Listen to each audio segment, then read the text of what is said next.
وزعها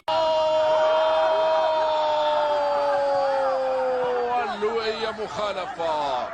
سجل الوفاق عن طريق من؟ سجل الوفاق عن طريق مضيبة، ولكن الحكم احتسب مخالفة للحارس حديد. سنشاهد الإعادة، طبعا لن نقول شيئا حتى نشاهد الإعادة، لن نحكم على اللقطة.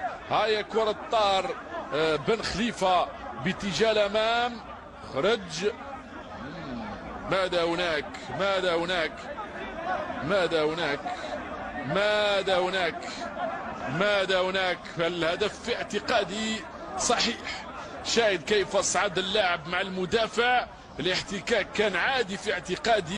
أملي أخريب وأنصار الشبيبة يأخذ كامل وقته، يتريث وينتظر الكرة. هنا من وصل عليها أولا؟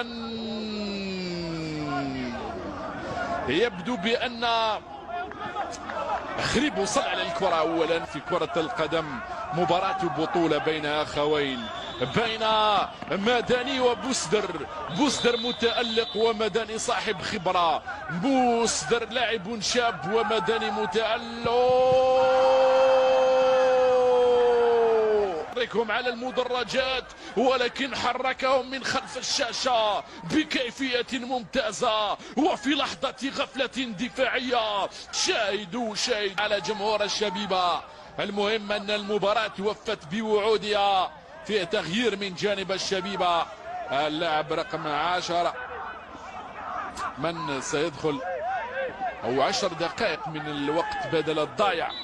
أعتقد بأن الحكم، قلت بأنه الحكم سيضيف وقت بدل ضايع كثير في هذا الشوط الثاني، لأنه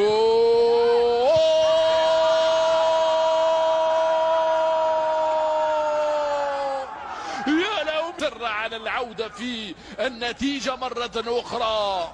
هو أبو بكر صار، هذه المرة ليس الفار الذي جاء بالخبر الصار، وإنما صار هذا هو الذي شاهد العمل. بن داود وضعها له بالمليمتر، ضربها بروعة. يا له من هدف، وما أروعه من هدف، وما أجمله من هدف. شكرا لكم أيها اللاعبين على ما تقدمونه في هذا الشوط الثاني في مباراة